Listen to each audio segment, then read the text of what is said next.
Romania, and I scheduled 10 meetings with 10 heavy metal different bands from different genres within heavy metal. And each night I got drunk with a different band, and I presented my project and told them what I want to do, and to my surprise, they all agreed to do that. So I needed to choose 5 of them. As you can see, heavy metal is basically in the underground. So I choose 5 bands from different inner genres and looked for a place. And this is us having rehearsals in it. This is like just the background of the project. So this is us rehearsing in Israel because I wanted to know like how it sounds when you bury amplifiers. So I asked one Israeli band to do that first in a small scale. And this is a plan of like how do you fit, how large should it be when you want to bury 20 amplifiers in the ground. And this is the map, this is the setup of what I'm doing, because for me what I'm doing is mainly system and apparatus.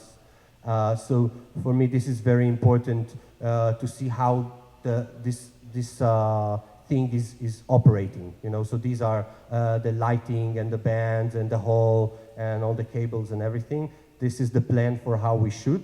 At that point I realized, and this is a development from the other project, that I want to emphasize the element of the event. Meaning, I want to bring those bands together to have something like just to do it, and then to document it as if it was an event that I have no control over, with 3 or 4 cameras, and just to let it go. So this is how we plan the different cameras and the different bands. And the idea was that all the bands are arriving to a valley. They dig a hole in the ground, they bury the amplifiers while they're playing, and the sound is being changed all the time.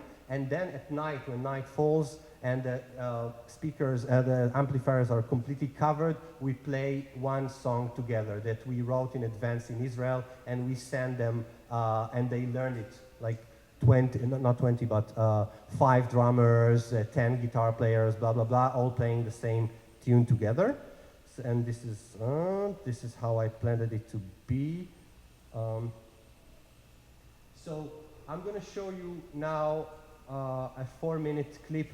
What happened actually is that I planned this project, and then I got the Venice project, and I couldn't complete it because of time schedule. So it's all been shot, and I started to edit, but it never showed and never presented. So what you see now is actually a teaser, a promo trailer, very limited. It's going to be, I think, a multi-channel installation. I still don't know exactly how, but I want to preserve the feeling of you constructing and deconstructing the sound and the visual while you're in the space.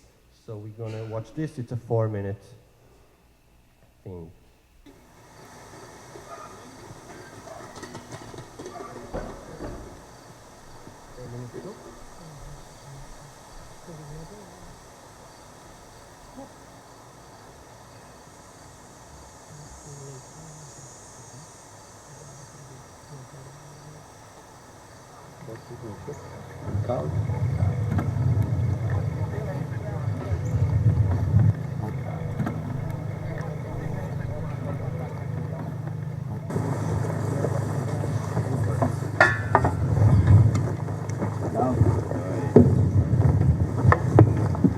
Yes, it's to do.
like.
So, one of the things that were interesting for me about this particular kind of music is the fact that the project, I think, is dealing, among other things, with the tension between the margins and the center.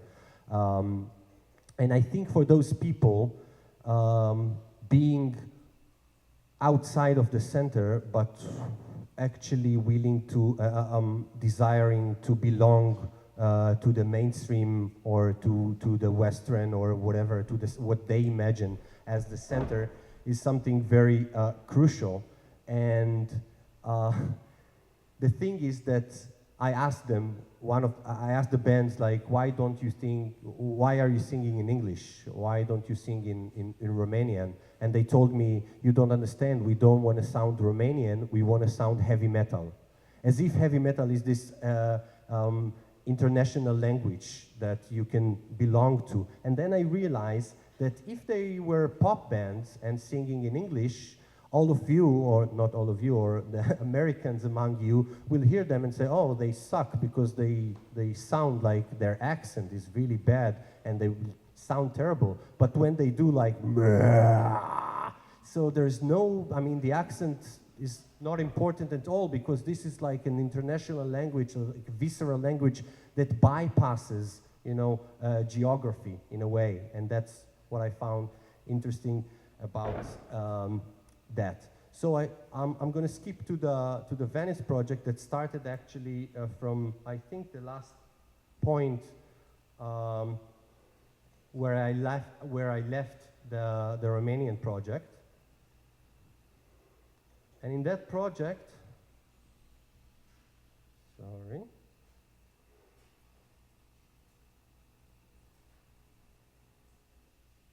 In that project, I imagined what I'm gonna do now, because it's tricky, because I'm gonna talk about something that I'm doing now. So I'm gonna start with a storyboard, meaning what you're gonna see now is actually what the first part is what I proposed to the committee. So that means it's only idea, and then you're gonna see some stuff from the real thing, okay?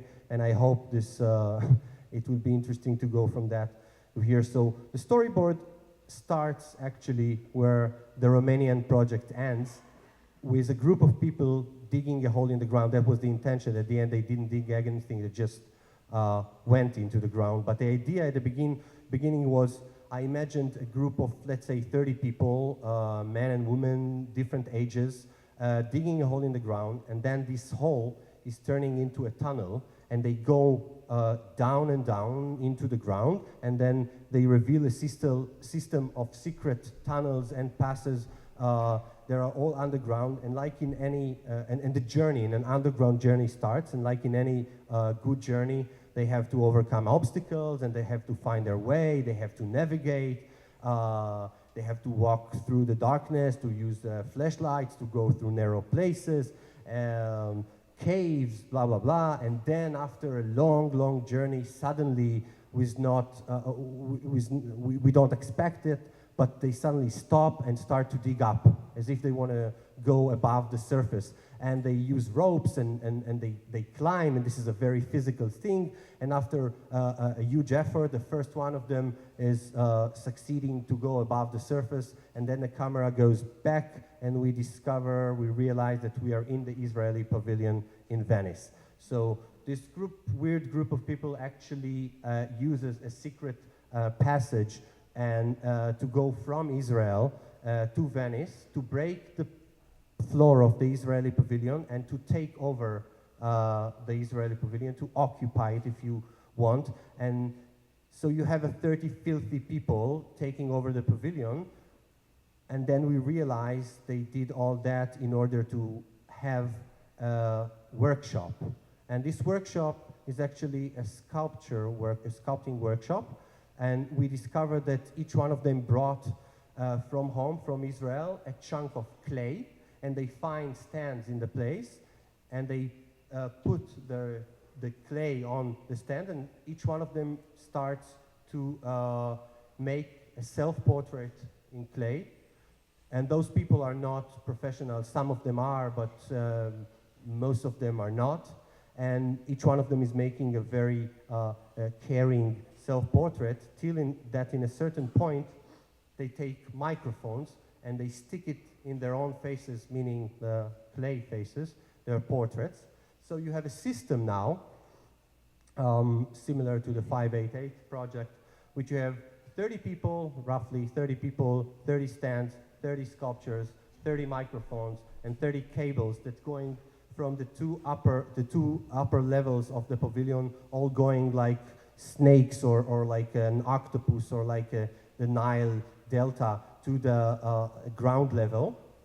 And in the ground level sits our sound man, the DJ, or whatever you may call him. He's like the Mark Zuckerberg of the event, because he gets the feeds of everybody that comes from the microphone, because they start to make, while they're sculpting, they start to make sounds, like visceral sounds, like something pre-linguistic or something, and he takes those sounds, all those 30 channels, and mix them together and turn them into something that you can call music. So this is the storyboard, but it's going to be a multi-channel video installation at the end. So for the viewer who will will enter the Israeli pavilion, the first thing that the viewer will see would be a hole in the ground and one video screen that will focus mainly on this guy, the DJ. So this is the first figure that you meet when you enter the pavilion. So you'd see this guy on a huge mixer, doing something with, all the buttons, and you hear the music, which is kind of techno or avant-garde kind of music made out of voices. You may recognize it or not, but you don't know anything what's going on. So that may lead you to the mid-level, where you would encounter the second screen, which is focusing mainly on the journey underground. Everything that I described before, all this walking through the caves, blah, blah, blah, is in this screen. This is floor to ceiling, wall to wall, and that will lead you to the third level of the pavilion, where you will find two juxtaposed screens, like a diptych.